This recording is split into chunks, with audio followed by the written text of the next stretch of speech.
Good evening and welcome to the all-new Diz Dad's Playhouse with your hosts, Tim Hicks, Willie Crocker, and Aaron Rittmaster. Diz Dad's Playhouse is brought to you by Mouse Master Travel and Wicked Mouse Travel, both of which are authorized Disney vacation planners who would love to help with your next Disney destination vacation. All right, folks, welcome back to the Diz Dad's Playhouse. I'm your host, Aaron, with my trusty sidekicks, literally, Willie and Tim.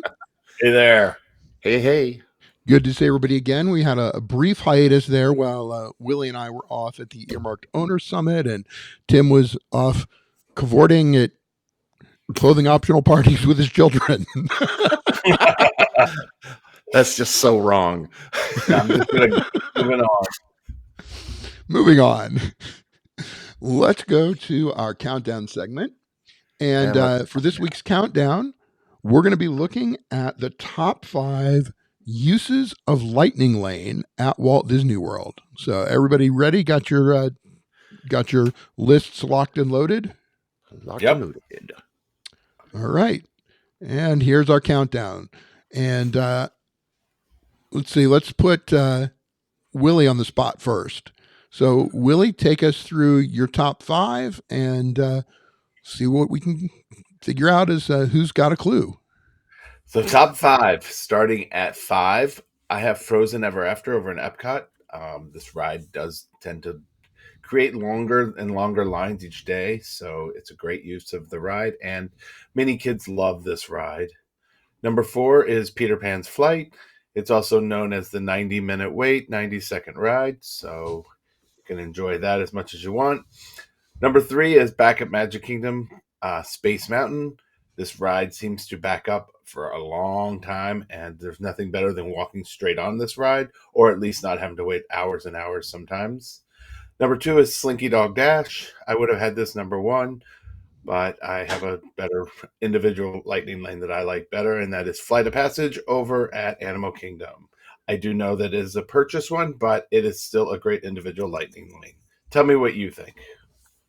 All right. Well, I think I'll go second this time, and I think we all ended up with a similar situation where we chose mostly Genie Plus attractions, but each of us has one individual Lightning Lane among our top 5.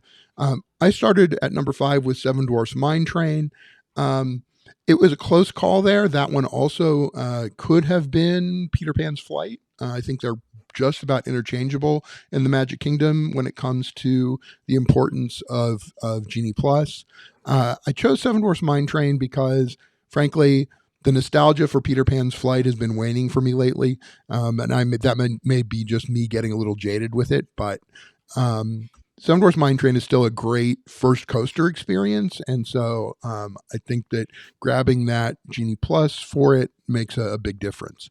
Number 4 for me was Ratatouille, and it has become a more important Genie Plus since they got rid of its virtual queue, because the problem is now it's Genie Plus or Standby, and the Standby line just really lags significantly behind the Genie Plus. Number 3 is the one individual Lightning Lane I put on my list. I think Rise of the Resistance is worth the money, and I think that it's harder to sort of game Rise of the Resistance than it is Flight of Passage. Flight of Passage, if you take advantage of your 30-minute early admission, if you're staying on property, you can get on Flight of Passage Standby without a ridiculous wait. And I think that because Rise often takes a little while to get running early in the morning, it's harder to take advantage of the early admission to get on Rise of Resistance the same way you can for Flight of Passage. Number 2 on my list is Frozen Ever After. I don't know. I think because it didn't make Tim's list. Problem with Frozen Ever After is that it's a miserable standby experience, so you just don't have much choice. And it's a slow load. Number 1 is Slinky Dog Dash. I think that it is an incredibly popular attraction, and it probably could have, it would probably be successful as an individual Lightning Lane in Hollywood Studios as well. It's number 1 because if you want a Genie Plus reservation for Slinky Dog, you've got to grab it first thing because it's going to be gone. So, right. Tim, what do you think? I mean, our lists are pretty similar. Yours kind of overlay somewhere between mine and Willie's.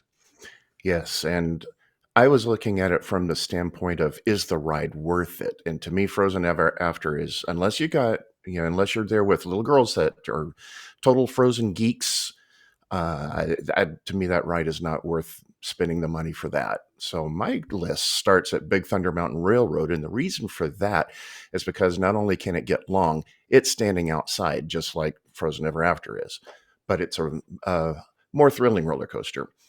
Then my number 4 was Seven Dwarfs Mine Train, for the same reasons that Aaron said. 3, Ratatouille. Last time I was in Epcot, that Ratatouille standby line had grown to between 2 and 3 hours. So, And that's outdoors also. and yes, for the most part, it's outdoors. At least it's covered. Big Thunder is not necessarily covered like that one is. Number 2 is my individual lightning lane, which is Flight of Passage, because that is just a must-do in Animal Kingdom. If you do nothing else all day, you do that. And if you get the lightning lane for that, then you're actually able to do other things besides that. And Slinky Dog Dash is one of the hardest things to get. So I'm with Aaron on that. Is if you don't grab that one early in the morning, good luck, because it's almost always 100-minute or more wait. And it's all in the sun. All in the sun. So one of the things that I discovered, and I, kind of knew this, but I hadn't experienced it as much as I maybe could have or should have in the past. On this most recent trip, I made a conscious effort to take advantage of the extended evening hours that I had available since I was staying at the Contemporary at a deluxe resort. Oh my God. That to me is now the best argument for staying in a deluxe resort. Those extended evening hours, it was amazing. We went into Hollywood Studios in the evening. We didn't get to Hollywood Studios until after dinner. And Hollywood Studios had extended evening hours. We really, started in Hollywood Studios not much before the extended hours would have started.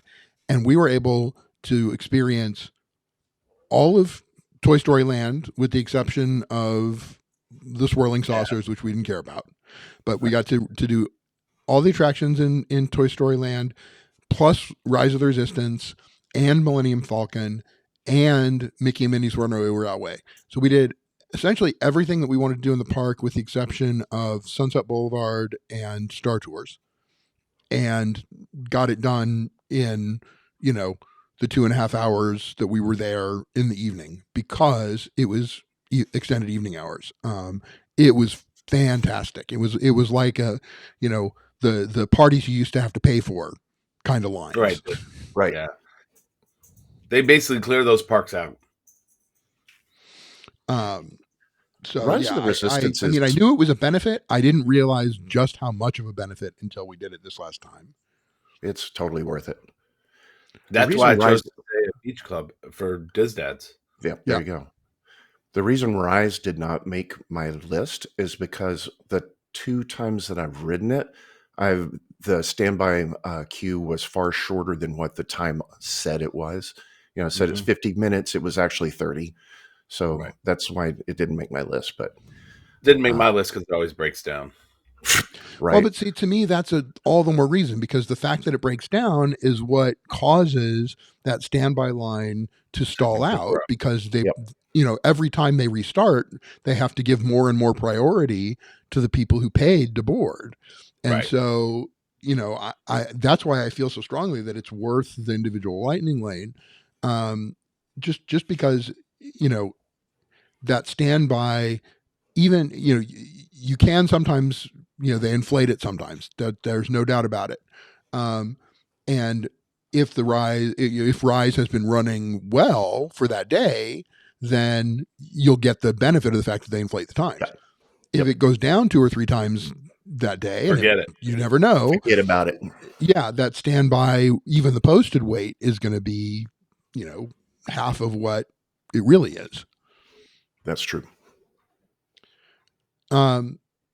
Now, Willie, tell me more about Space Mountain, because I've always I found the love Space Mountain Space Mountain. standby to move pretty well. We were there on Halloween party and just got in line, and it said 20 minutes, and within 20 minutes we weren't even to the space area, and then we found out the ride broke down.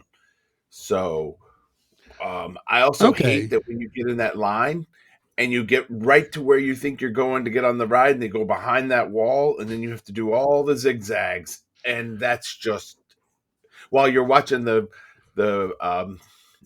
individual lightning lanes and things walk right on the ride on the other side. It's just so annoying because just when you think you're ready, you still have 30 Okay. minutes. So Now, it's the taunting on that one that gets to Yes, you. it is. Hold up. Now, Rise of the Resistance got such a bad rap for going down all the time. Space Mountain has been going down way more frequently than it ever used to. It went down It's while I was 50 standing years in line. old. Yeah. Well, Rise there is you go. 3 years, 4 years old. Yeah. The biggest issue with space is that, I know that they did a pretty thorough, like, in place refurb of it maybe 2-3 years ago, which mostly involved more use of the brakes. But at some point here, they're going to have to do a total track rebuild, and Yeah. it's going to be down for a while at that point. Uh-oh. And we're done with that. All right. That means we're done with the countdown and moving on to our main segment. And Willie, why don't you introduce the main segment? Because he's coughing. We're talking about the potential upcoming changes to Genie Plus. Genie Plus. I couldn't remember the name. Yeah. So That's what I get for having to mute so I could cough. Right. So, yeah, what we've got here is Failure to confirmed communicate. rumors. It's basically is where we're at. So we don't know exactly what the rules are going to be, what the process is going to be, but we've gotten some confirmation from, the big man himself, from Josh D'Amaro's mouth, that some form of advanced planning of Genie Plus attractions will be returning in the near future. But when and where, we don't know. Yeah, we don't know the details. And frankly, I mean, somebody out there made a mistake of stating as fact that you'd be able to make reservations 60 days in advance. That was pure speculation.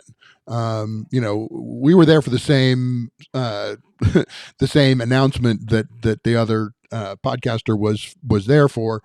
There was no confirmation of 60 days being the days. The only thing they were willing to confirm was that some form of advanced planning would be coming back because they'd heard the guests, frankly. There was an overwhelming sentiment that they needed more advanced planning opportunity. Didn't Josh also talk about this at D23? Yes, exactly. And he didn't say anything different. He's just repainting the picture to let us know that they're still listening to what the guests want. But when you think about what it's going to take to implement a change like that to a system like Genie Plus, it's extensive and it's going to take a little while to do. That's probably why we're not hearing any details yet. Well, here's the thing. So we don't know for certain. What I hear is rumor through sort of back channels that are not maybe supposed to talk about these things. But I've heard it from enough independent sources that I think it's probably true. And what we heard was that a big reason that My Magic Plus and, that system, one of the reasons that had to go away when it did was because they essentially used the same software back end and the same computing infrastructure on the back end to handle the reservation system that they had to put in place to manage the park levels and the crowd levels due to COVID. Mm-hmm. They used the exact same back end that used to manage the My Magic Plus advanced reservations. So now that's going away. Right. So now that we know that January 8th, most of those reservations go away, they now have capacity to redeploy that system back to some form of reservation system, attraction reservation system. Obviously it's still Disney IT. There's still going to have to be adjustments made, and it won't be easy because it never is. It But won't be smooth either. right, well, I mean, it's essentially turning on a version of a system that previously existed and worked fairly well as these things go. As you said, fairly well. Right. The I mean, blue at least umbrellas as well will as the still be- current system works. So, right. The blue umbrellas will still be in the parks for many years to come. oh yes. All right. Well, what we thought we would talk about here for the next 15 minutes or so is how we think this system ought to work. Right. I mean, look, we know that it would be awesome to have a magic go button that everybody could just push and it means you immediately get to board an attraction. We also know that's not realistic. It's not going to happen. So the question is, what is a blended system going to look like? Because they were also pretty clear that it's not going to go back to being everything planned in advance. Right. That it was going to be something in between. And so I thought it might be interesting to talk more about what a workable blend would look like and what we'd like to see. So anybody want to take a first stab at maybe what they'd like to see a blended system look like? Yeah, I'll take a first I'll stab go. at it. Yeah, go, Tim, go. Okay. I think for the first stab, I think what they should do is take all the individual Lightning Lane rides and make those available 60 days in advance. So that at least if there's that one thing that you absolutely must do, particularly if it's an ILL, you can make sure that you pay for it and you get the line. That's at least the first go. Okay. My first go would be, if you're staying on property, you should be able to make your first 2 attractions. None of this 2 hours after the park opens business, because you're on vacation and they're waking you up at 7 a.m. to make sure you get a ride. And then the next thing you know, you can't get another one till 11 a.m. because the park didn't open until 9. You're basically one little ride ahead of everyone else when you're paying a premium to be on property. See, and I think I'm going to split the difference between the two of you, because I think that part of the problem is that if they allow on-property guests to make 2 reservations in advance up front, it's hard to balance that over the rest of the day. And so I think that one way to kind of split the difference is, I agree with Tim. I think if you've paid to stay on property, and you ought to be able to say, hey, this is a big priority for me, and I'm willing to pay to make sure that I get to take advantage of that opportunity. So what I would say is I would let people make both an individual Lightning Lane purchase and their first Genie Plus reservation 60 days out. But then they have to make sure that, go back to where something that they already disabled is making Genie Plus available ahead of your stay. Well, and that's an interesting point. I think though that there's no reason not to. I mean, especially if you're staying on property, right?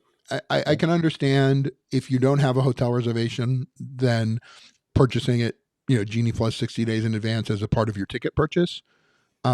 I could see them possibly still not allowing that, but I think the biggest reason that they pulled back from having people be able to purchase Genie Plus in advance is because they found that there were a lot of people buying it who weren't using it. And then that generated a lot of complaints after the fact because they paid for it and then we're like, oh, we forgot to use it. Or we tried to use it and we couldn't. How to use it. Yeah. Or we couldn't use it. So, like an Animal Kingdom, you don't need it. Right. So I think from that perspective, at 60 days, just like you're purchasing the individual Lightning Lane at that time, I think it'll probably be, if you want to make that Genie Plus reservation, then you're going to go ahead and purchase Genie Plus at that time. In other words, it won't already be automatically part of your ticket. It'll be an option to make that purchase 60 days in advance. And, knowing Disney, if they handle it properly, I think consistency when possible is worthwhile. And so, they ought to open that window the same 60 plus 10 like they do for dining. Now, Here's an interesting twist to that, though, and I hadn't really thought about it till that just came out of my mouth. We keep using 60 days because that seems to be, the current Walt Disney World default. But if that's also when the dining window opens, are What we a nightmare. just creating the Mhm. same nightmare scenario that people have every morning now when they're trying to make their individual lightning lane first Genie Plus and get in a virtual queue all at the same time at the same, in the same time frame? So maybe there's no reason that you need Genie Plus reservations or individual lightning lanes 60 days in advance. Let people make dining 60 days in advance and do your attractions 30 days in advance. I was going to say, why not 30 days? Yeah. And It's And not at going to least make at a that point, your still a package huge difference. is paid in full, right? At 30 days, you should be locked in. Shouldn't be any concerns about people booking a ride they're not going to take because they cancel their trip. the other thing is, I think it could encourage you to have more park hopper tickets sold, because you could sell an individual attraction purchase to Flight of Passage and then hop over to Epcot or Hollywood Studios that day and use your lightning lanes. Here's the other wrinkle I see with that is that Disney is currently using surge pricing for Genie Plus. So are they offering it like at a flat rate if it's in advance, and then you're almost guaranteed the surge pricing will be more on the day of? Well, I mean, that's an interesting point. I think the surge pricing is based more on their expected, their predictions of crowd levels.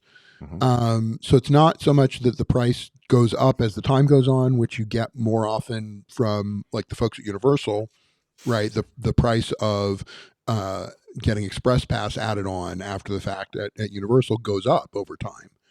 Um, I haven't experienced that with Genie Plus at Walt Disney World yet. It just tends to vary by date. They set a price for the date. Um, but that said, I think that by purchasing in advance, I mean, I don't think there's anything wrong with saying when you purchase in advance, you're more likely to be able to purchase. There may be a handful of days where if you don't stay on property and buy in advance, there's going to be only a limited number of Genie Plus purchases available for folks who are off property for those busiest There's days of some the year. But there's some days again, coming up. that's appropriate, right? I mean, that's fair in terms of the investment that people have made in that Walt Disney World vacation. I actually think that's more fair than the current system. Right. Because if you wake up at 7:05, you could be locked out. Yep. On Christmas or New Year's or Thanksgiving or, you know, And Right. if you want to vacation your way with magic your way and I want to sleep until 9, I don't want to deal with that. Right. no, I Um, agree. so if that is, I mean, if we're settling on what we think is more reasonable, which is okay, so the dining reservation window stays at 60 days. And there's been some rumbling too that actually might move earlier, I'm hearing, but I kind of like it at 60 days. Mm-hmm. Well, I didn't like it at 180. No, I mean, I think 180, I get the sense from people who are big planners that if they're only making this trip once every 5 or 10 years, the ability to have some certainty 6 months out is nice. But I also think that it's really too far out. I mean, in some ways, I think it pushes Disney to make less than ideal decisions about, updates and refurbishments of restaurants because they have to make the decision so far out to minimize the impact on people making reservations. I mean, you think about it right now, we'd be booking May 2nd Yeah. reservations. Like, do you know what you're doing on May 2nd? Right. Well, do you know what's going to open between now and May 2nd? No idea. Right. Well, and We're that's close. that's exactly it. That's the other issue is that it's pressure on both ends. Mhm. And 60 days just seems more rational because you're still getting an advance opportunity. It's just more, closer into the actual experience. And you think about the people that do the once every 5 years or once every 10 years, there's so much that changes. How are you going to know that, this restaurant used to be my favorite thing and it's gone downhill. And oh, I really wanted to do that. And you go and it's like, wow, that was a fail.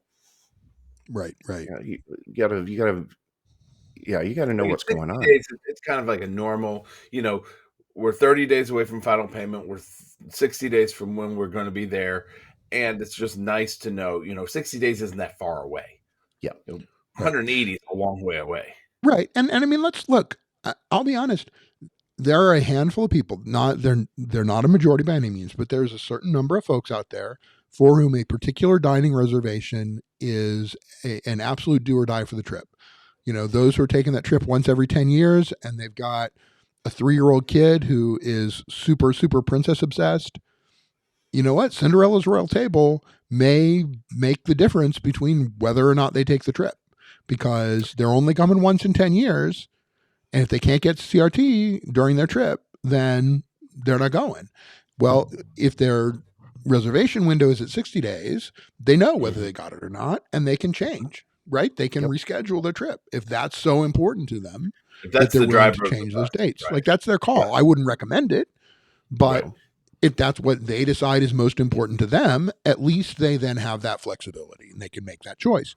Similarly, that to me means, it's more logical that you're dining at 60 days, you're now locked into your package at 30 days. And once you're locked into that package, now we can start talking about attraction reservations and those kinds of things that are, more maybe immediate, and things that in the alternative are decisions made on the fly. I still don't think that's a perfect system, because I think that there's still flaws with having to make your second and third and fourth lightning lanes. Oh my gosh! I mean, your third lightning lane isn't until 1:00 in the afternoon some days. Well, and I'm not so worried about the time as I am about what it does to your vacation. right. I mean, I see so many more adults literally running into one another and things because their faces are in their phones as they walk through the park trying to grab their next, lightning lane spot. I mean, to me, that you're missing the park atmosphere. You're missing so much of the environment. And that takes Like away what from we're what trying the to tell our original guests. intent was. Right. Look around, find the Or- hidden Mickeys, get your head out your app. Or just all of a sudden characters come out of, they're standing on top of Country Bear Jamboree, or they're coming out of here, or over at Epcot there's just all of a sudden out of World Showplace. Like, those are the things you're gonna miss because your face is looking, going, we gotta get to Remy, we gotta get to Remy, we gotta get to Remy. When we get our Frozen, when do we get our Frozen? Like, that gets old. Yeah. So, I mean, I hope that they've got some more innovations up their sleeves, because I'd love to see it. I will admit that when My Magic Plus first came out, I was resistant. I thought, gosh, reserving 3 attractions, before you even set foot on property, why are they making people make these decisions so early? I think that once we got used to it, it made planning so much easier. You basically had these 3 tent posts that you could build the rest of the trip around. Yep. And it really made for an easy trip. And, unfortunately, it's pretty clear that is gone. Come and gone. Yeah. Yep. It's come and gone. At least in that form. So I kind of like what we came up with. It sounds like the consensus we reached was, you get to book, up to 2 attractions kind of in advance, right? If you do one individual lightning lane and one Genie Plus, you had to pay extra for those things, but you've got control over whether you spend that or not. And I think Willie's point is actually a really good one in terms of when you couple it with getting rid of the restrictions on park hopping, though having the ability to do that opens up a lot of flexibility for guests, so that you aren't in a position where you have to pay for the 2-park version of Genie Plus. Like, now that they added that extra complication to things, which I did not like at all because it was another level of complicated. But if you don't have to have a park reservation and you can make your, individual lightning lane for Flight of Passage and go and do that first thing in the morning and then hop over to another park and then purchase Genie Plus just for the other park, I think that works. there's merit to I that. mean, realistically, you could be on and off Flight of Passage before Epcot opens. Oh, sure. True. Easily. And I mean, depending on what's going on in which parks and which days, I mean, there are plenty of days where Animal Kingdom opens earlier than any other park. And there are plenty of days when, Magic Kingdom is open later than any other park, or Right. Hollywood Studios is open later than any other park. So, But I mean, when they start adding on Park Hopper to, let's say, 20% more tickets, sure. that's profit. Yeah. And, guests might complain about the additional cost and all that. And I understand that and I sympathize. But we also know that Disney's a for-profit business. And given what's not a happening in charity. the rest of media right now, they're counting on parks to, drive their bottom line. Yep. Right. One more thing that Willie said that I'll kind of take a little leave with is the availability for the level of resort that you're staying at. So if you're in a deluxe, you can make 3. If you're in a moderate, you can make 2. If you're at a budget, you can make 1. Right. And that, we know that there was at least some back office talk of doing that, back in the days of My Magic Plus, and they never really With the got club there. level, Right. And they did introduce the bonus ones for club level that you could purchase. So, I mean, I think we could possibly see that. It's interesting to me because, they're trying to balance the introducing more simplicity to the system while also monetizing the system.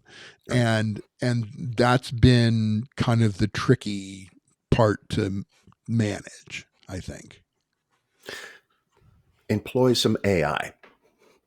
Hey, how am I going to make Please the most don't. money and keep the most customers happy? please don't.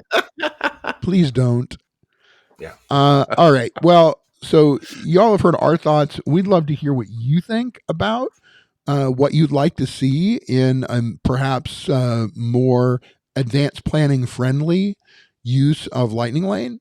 Let us know, what your opinions are, what we got right, what we got wrong.